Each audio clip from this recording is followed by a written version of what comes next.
जब आप सोचते हैं कि आपके पास कुछ भी नहीं है, क्या तब भी आप किसी को कुछ दे सकते हैं? यही सवाल एक बुजुर्ग के जीवन का सबसे बड़ा मोड़ बना। एक पुराने शहर के स्टेशन पर रामू नाम का एक बुजुर्ग भिखारी रोज भीख मांगकर अपना गुजारा करता था। फटे कपड़े, झुकी हुई कमर और हाथ में कटोरी लिए वह हर आने जाने वालों से कुछ न कुछ मांगता था। जिंदगी उसे बस चलने भर का मौका दे रही थी, जीने का नहीं। एक दिन जब वह हमेशा की तरह स्टेशन पर भीख मांग रहा था, तो एक युवक वहां से गुजरा। उसने साफ सुथरे कपड़े पहने थे और आत्मविश्वास से भरा हुआ उसका चेहरा था, जैसे उसकी दुनिया पूरी तरह से सजी और व्यवस्थित हो। रामू ने जैसे ही उससे कुछ मांगा, वह युवक कुछ पल के लिए रुक गया, रामू की आंखों में देखने लगा और बोला, पापा, आप हमेशा मांगते रहते हो क्या? कभी किसी को कुछ दिया है? रामू थोड़ा देर शहम सा गया और बोला, बेटा, लेने के लिए कुछ बचा ही नहीं है, आपके लिए ही मुश्किल है। युवक मुस्कुराया और बोला, बाबा, ये दुनिया लेने देने से चलती है। जब तक आप कुछ देंगे नहीं, तब तक आपको भी कुछ पाने का हक नहीं।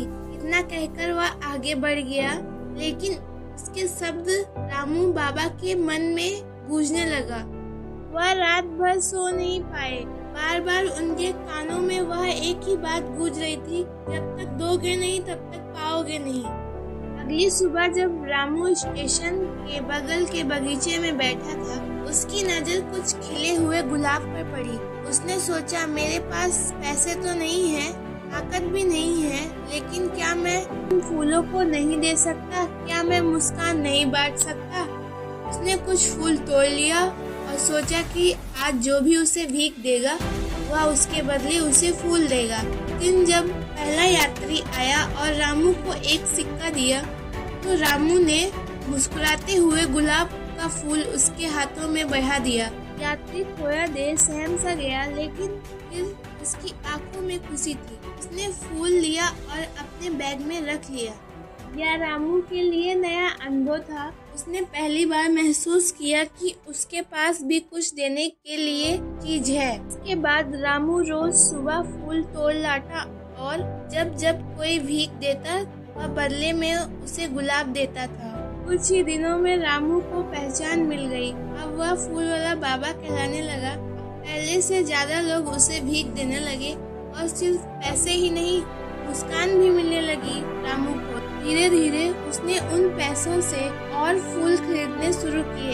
एक दिन वही युवक फिर स्टेशन पर मिला। रामू दौड़कर उसके पास गया और बोला, बेटा, तुमने मेरी सोच बदल दी। अब मैं सिर्फ मांगता नहीं हूँ, कुछ लौटाता। बाबा, अब आप भी मेरी तरह व्यापारी बन गए हो।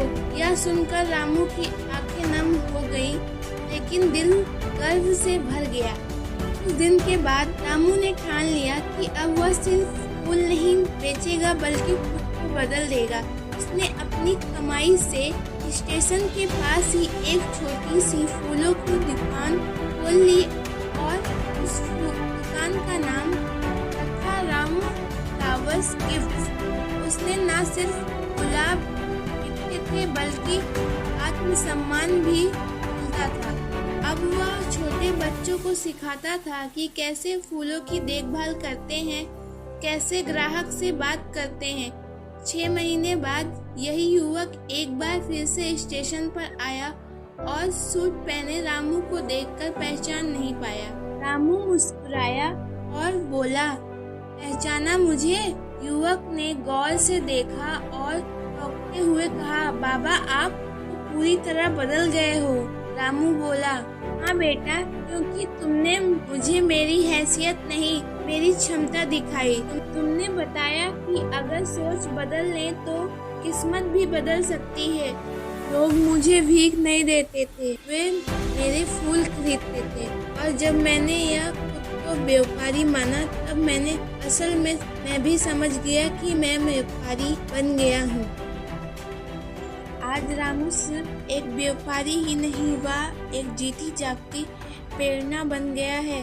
उसका संदेश सीधा था, अगर तुम खुद को छोटा मानते रहोगे तो दुनिया भी तुम्हें छोटा ही मानेगी। लेकिन अगर तुम अपनी सोच बदल लो तो तुम्हारी किस्मत भी समझने लगेगी जो पहले तुम अनदेखा करते थे। जब तक हम खुद को भिखारी मानते रहेंगे, सिर्फ भीख के लायक ही बने रहेंगे। लेकिन जैसे ही हम खुद को मूल्यवान बनाना शुरू करते हैं और कुछ लौटाने की भावना अपनाते हैं, तब हम समाज में एक नई पहचान बना सकते हैं। सोच बदलिए, जिंदगी खुद बदल जाएगी। और सब्सक्राइब जरूर करिए।